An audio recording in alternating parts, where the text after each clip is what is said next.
हम पहला पढ़ने जा रहे हैं पैलियोलिथिक एज।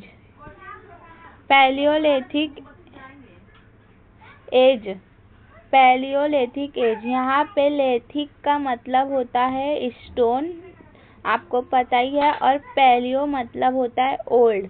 पैलियोलिथिक मतलब ओल्ड स्टोन एज। अब सबसे पहले इसका टाइम पीरियड देखिए, किस टाइम की बात करिए।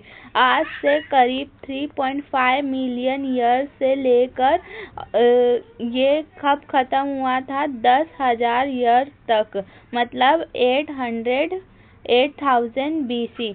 इस एज को भी हमने 3 कैटेगरीज में डिवाइड किया है। फर्स्ट है लोअर पैलियोलिथिक, जो 3.5 मिलियन ईयर से लेके 1 लाख ईयर तक चला था, और सेकंड है मिडल पैलियोलिथिक, जो कि 40,000 तक, और थर्ड है अपर पैलियोलिथिक। यहीं पे हमें एक मॉडर्न ह्यूमन मिलता है अपर पैलियोलिथिक एज में। अब पैलियोलिथिक एज में हम क्या क्या टूल्स यूज़ करते थे, तो जो टूल्स रहते थे ओल्डेस्ट स्टोन टूल्स। यहाँ पे इंसान सबसे पुराने स्टोन टूल्स यूज़ करता था, और ये सबसे पहले कहाँ किए गए हैं, ईस्ट अफ्रीका में। इसीलिए पैलियोलिथिक एज को हम लोग कंसल्ट करते हैं कि ये स्टार्ट कहाँ से हुआ होगा, ईस्ट अफ्रीका से। अब यहाँ पे हिस्ट्री के मतलब लॉजिकल भी रीजनिंग है। जब टूल्स वहाँ पे मिल रहे हैं तो वो टूल्स को यूज़ करने के लिए कोई इंसान भी तो रह रहा होगा। इसके लिए हम कंसीडर करते हैं कि ईस्ट अफ्रीका से पैलियोलिथिक एज स्टार्ट हुआ है इन इंडिया। और इंडिया में हमें इस एक्टिविटी के जो ट्रैक मिलते हैं 5 लाख साल पहले के मिलते हैं।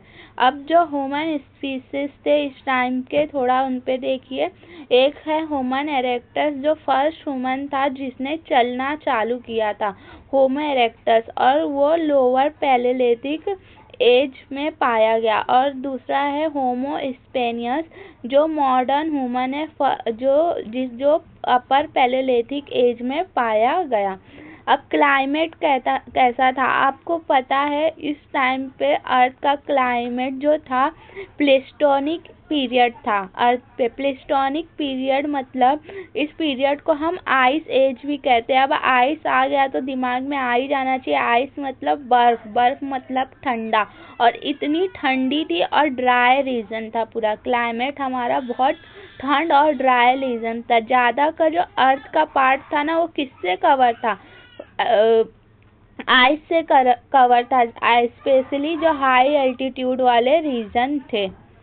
अब लोअर पैलियोलिथिक, फर्स्ट पॉइंट पढ़ेंगे हम। देखो, स्टोन एज में 3 कैटेगरी थी, पैलियोलिथिक, मेसोलिथिक एंड नियोलिथिक। मगर हम यहाँ पे पहला पैलियोलिथिक को कवर कर रहे हैं। पैलियोलिथिक में फर्स्ट पॉइंट कवर कर रहे हैं लोअर पैलियोलिथिक एज, जो 3.5 मिलियन से लेके 1 लाख साल पहले।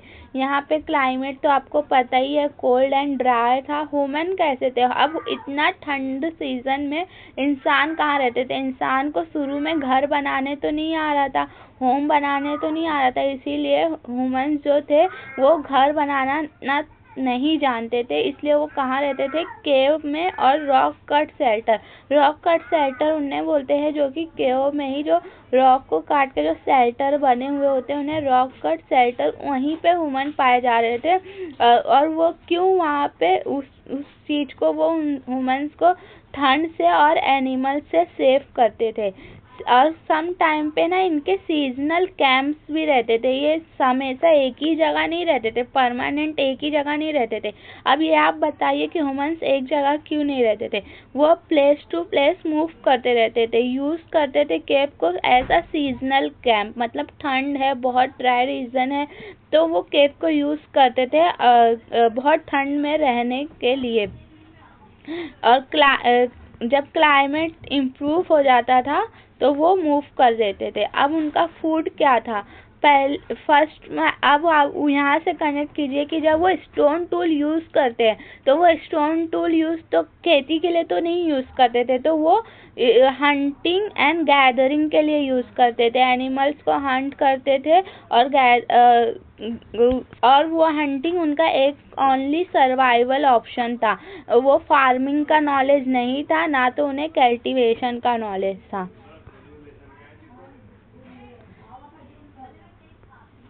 लोअर पैलियोलिथिक में कुछ इंडियन की साइट है जिसमें आता है बेलन रिवर वैली जो मिर्ज़ापुर उत्तर प्रदेश में प्रेजेंट है। दूसरा है सोन रिवर वैली जो कि प्रेजेंट डे पाकिस्तान में आता है।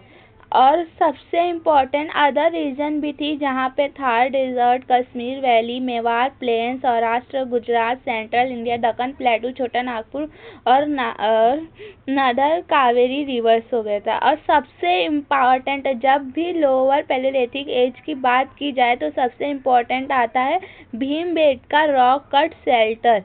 भीमबेटका रॉक कट शेल्टर बहुत इम्पोर्टेंट साइट है लोअर पैलियोलिथिक एज के लिए। अब ये इम्पोर्टेंट क्यों है? पहले तो यहाँ पे रेडीमेड शेल्टर मिल रहा था लोअर पैलियोलिथिक पीपल्स को रहने के लिए, ह्यूमंस को रहने के लिए, और यहाँ पे नियर बाय में ही फॉरेस्ट था और उसके बाद से यहाँ पे वाटर का सोर्स भी बहुत अच्छा अवेलेबल था। आप जानते हैं ह्यूमंस को सर्वाइव करने के लिए सबसे पहले क्या चाहिए?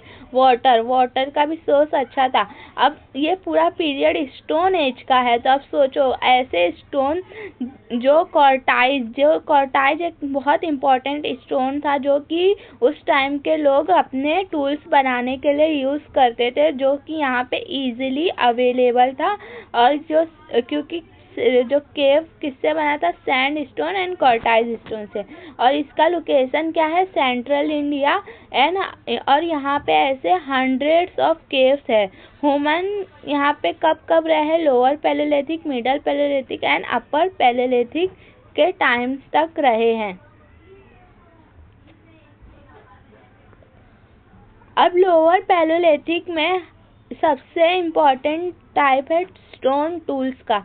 जब हम स्टोन टूल का बात करें तो सबसे पहले उनका नेचर पढ़ते हैं।